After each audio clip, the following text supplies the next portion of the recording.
This story focused on a man named Vikrant Khanna, a professional pilot who is famous for his heroic action of taking an emergency landing on his flight.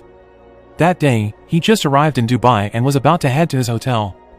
On his way to the hotel, one of his friends called him and invited him to a club.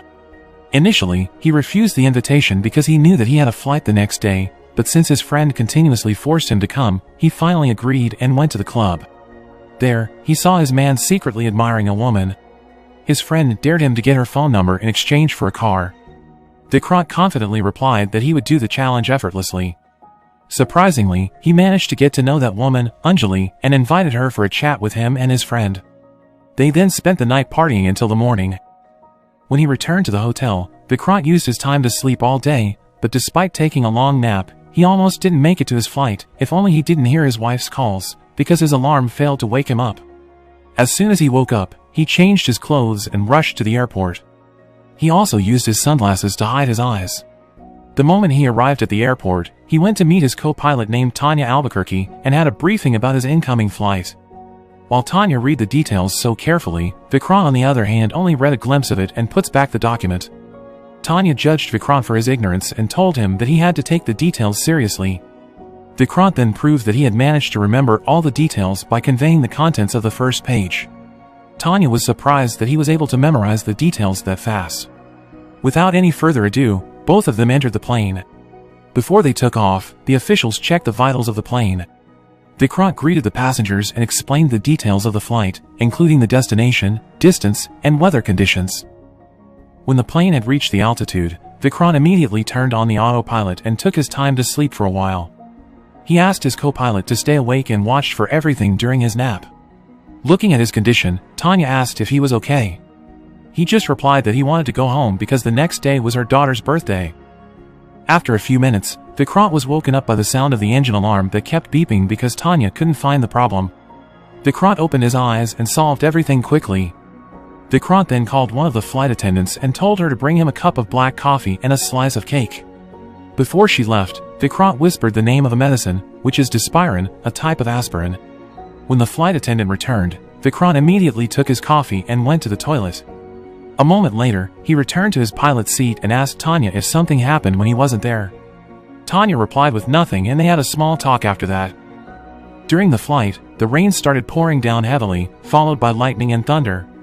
Vikrant asked Tanya for the plane details. Tanya replied that the plane still had 4,800 kilograms of fuel and would take around 45 minutes before they arrived in Cochin. At the same time, one of the staff of the Air Traffic Control or ATC in Cochin was seen forcing himself to work despite his health condition. Tanya contacted Cochin's ATC for permission to land and the ATC granted that. Some moments later, Tanya once again asked the ATC in Cochin about the weather condition on the runway and whether they were safe to land or not. The ATC then confirmed that the visibility on the runway was low due to heavy rain and landing was not permitted. Tanya asked Vikrant whether to continue the flight or to approach the landing runway because they were low on fuel. Vikrant replied to continue to land despite the low visibility. After informing them about their low fuel to the ATC permitted them to land on runway number 27, but after a slight descent, they lost contact with the ATC and had to turn around. Not long after, the ATC in Cochin notified that one plane had successfully landed in Thiruvananthapuram since the weather there was clear. Hearing the information, Tanya suggested Vikrant land the plane in Bengaluru since it was one of the alternative landing options. She also mentioned that the fuel needed to reach Bengaluru was 3,300 kilograms while their current fuel level was still 3,900 kilograms. Tanya said that it would be safer to land there and they turned around to Bengaluru. Vikrant then ordered Tanya to confirm the weather condition in Thiruvananthapuram. After that, she accepted Vikrant's decision to rearrange the flight to Thiruvananthapuram since they would save more fuel if they landed there. Vikrant told her that her feeling wouldn't be accurate at this height and that if they opted for Tanya's suggestions, it might be risky. On the other place, the people who were waiting for their families in Cochin started to get worried when they found out that the flight status of Skyline 777 was changed. The plane passenger, at the same time, also protested the inconvenience. Vikrant then informed the ATC in Cochin to retry their landing there. The ATC permitted them to land on runway number 27. Their crazy decision to land on Cochin despite the bad weather was questioned by the ATC. When they got closer to the landing ground, Vikrant and Tanya couldn't see anything because the weather was so bad and the vision was low. At that moment, Vikrant decided to rearrange the landing to Thiruvananthapuram. At the same time, the ATC in Thiruvananthapuram was busy informing another ATC from another airport to decline any flight to Thiruvananthapuram because of bad weather and a storm heading there. Unfortunately, the officer in charge at Cochin ATC had been replaced by another staff. Moreover, the 6 staff that received the information brought the paper containing the emergency information that should have been notified to Skyline 777. One passenger on that plane who was a journalist realized the plane destination had been rearranged. On the other hand, Vikrant also notified the passengers that the plane schedule would be delayed due to the change of destination to Thiruvananthapuram. The journalist realized something was off on that flight. He mentioned that if humans and the weather made mistakes at the same time, it would be the start of the disaster. That word started a panic attack among the passengers and the flight attendants couldn't control it much longer. Vikrant took control and spoke directly to the passengers. He said to work on the problem together because after all, they just wanted to reach their destination. Meanwhile, the Thiruvananthapuram ATC staff seemed to be relaxed since no flight would be coming to the airport at that moment. Shockingly, the wind direction started changing irregularly. Even more, they were shocked when they received a flight landing permit from Tanya. They wondered if the Skyline 777 didn't receive the storm emergency notification from Cochin ATC. They informed her that the visibility level in Thiruvananthapuram was almost zero, and aircraft landing would be impossible. They suggested they land the aircraft in Bengaluru instead. Vikrant there replied that they didn't get any notice about the storm and their fuel level was minimum and wouldn't possibly be able to reach Bengaluru. Hearing that, Tanya started panicking and cried, but Vikrant told her to keep calm and help with the control. As time passed by, the plane turbulence got worsened every single minute.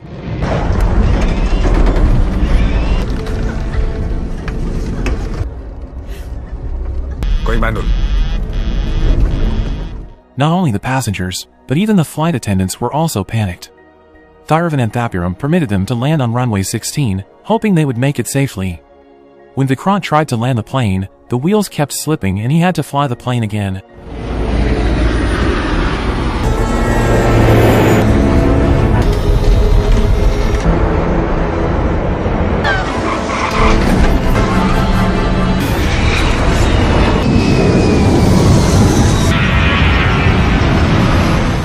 Amid the flight, Vikrant hallucinated about her wife and daughter celebrating his daughter's birthday with the other passengers in the cabin. He regained his sense when Tanya shook his body. Vikrant then told Thiruvananthapuram ATC that they would attempt another landing, but despite the ATC's recommendation to land on runway 16, Vikrant refused and decided to land on runway 34. The ATC thought that Vikrant had lost his senses because the wind direction on runway 34 was not safe for landing. They estimated that the plane's tail would be torn off. Everyone including Tanya thought that they wouldn't survive that. Vikrant sent a mayday signal to signal danger. The plane had almost run out of fuel and they had to land no matter what. Vikrant reminded the passenger to prepare for impact upon landing. He closed his eyes and remained calm. He focused and concentrated to land the plane as smoothly as possible.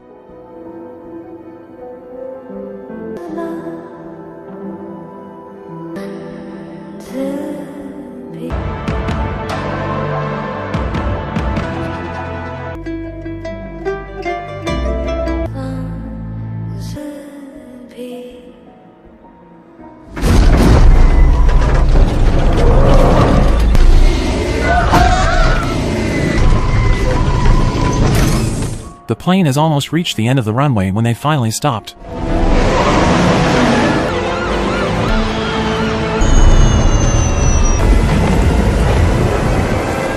Vikrant had managed to land the plane safely during such extreme weather.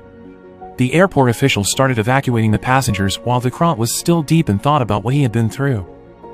Vikrant's wife on the other side had been waiting for her husband's news. She decided to call Yusuf, his husband's friend who was also the chairman of the Pilot Association, to seek information about Vikrant. As a result of the heroic yet extreme landing, Vikrant and Tanya had to undergo an investigation by the Directorate General of Civil Aviation or DGCA. Before the investigators arrived, the representative from Skyline Airways approached Vikrant and told him not to cause a ruckus during the investigations to avoid any problems for the company. Vikrant and Tanya's investigations were carried out in different places. They were asked about the Mayday signal they sent before the landing. Long story short, the investigations were over. Vikrant said to the officer that someone who had just saved 150 lives shouldn't be treated like that. The officer then said that he saved 149 lives, not 150. one of his passengers, an old woman, had a heart attack during the flight. She was on her way to the hospital. The result of the investigations was then sent to Narayan Vedant, the head of the Aircraft Accident Investigation Bureau or AAIB. Vikrant was now shrouded in guilt after hearing that one of his passengers died on his flight. Yusuf come and told him that it was not his fault that the lady died. Vikrant denied that, as a pilot, he was a courier who had the responsibility to take care of his passengers and delivered them safely to their destination. Not long after, Vikrant got a phone call from the daughter of the deceased passenger. On that call, she told Vikrant that he was nothing but a murderer. Vikrant got more engulfed by the guilt, he couldn't even look the media in the eyes. Narayan and his team on the other hand were busy carrying out their investigation. They listened to the plane's black box recording and gathered some suspicious things to collect any evidence about the accident. On his daughter's birthday, Vikrant received a letter for investigations from the AAIB that would be conducted the following week. Narayan called him to prepare for the investigation. Vikrant calmly replied that he had nothing to prepare for. He said that only someone who did something that had to prepare for such a thing. On the other hand, the director of Skyline Airways was happy as his company's stock price had been increasing since Vikrant's heroic landing incident. When he heard that Narayan himself would investigate Vikrant's case, his facial expression suddenly changed. He then held a meeting to anticipate any questions asked by Narayan. Meanwhile, Narayan had done some in-depth and detailed investigation to find solid evidence to accuse Vikrant. Vikrant summoned the ATC staff on duty on that night of the incident to his office. He had been asking for the communication record from the Skyline 777 to the ATC for 4 days and still had no answers since then. The coach and ATC staff explained that the report would be rewritten every 12 hours. From their conversation, Narayan didn't seem to seek for the report about the recording but to hear the recording itself. The staff replied that handing over the report would just be fine since the report was rewritten every 12 hours to ensure there were no errors in it. On the night, Skyline Airways director held a meeting with the representatives of Queen's Airlines. Skyline wanted to ask for help from Queen's Airlines, which had a close relationship with the Minister of Aviation, to get rid of Narayan from Vikrant's investigation. Unfortunately, Queen's Airlines agreed to help on one condition: they demanded 65% shares from their company merger, instead of 50% from the initial contract. Skyline broke down the agreement. The Skyline Airways director said that they would manage to get through this. The debate about the death in the Skyline 777 flight had been widely discussed on TV news. Some blamed the pilot for the incident while others said that it was the best option for the pilot in that situation. Moreover, Vikrant was a professional pilot and he should know what he was doing.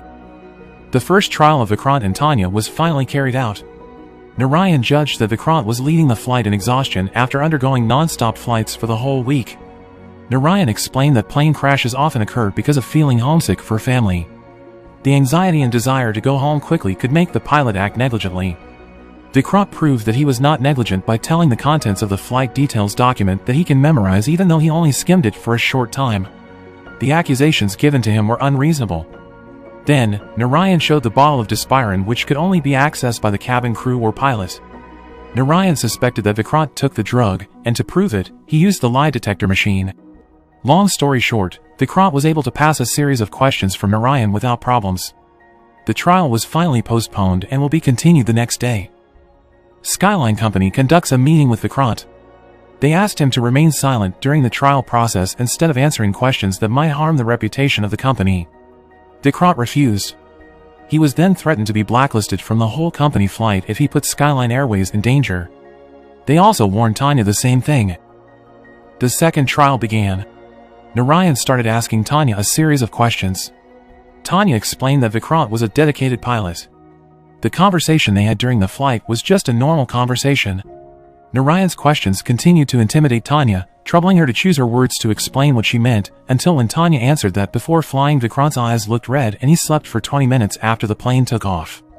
In addition, there was also a bit of debate between the pilot and the co-pilot when determining the alternative landing destination. Then Narayan presented Anjali, a woman whom Vikrant met at a club in Dubai.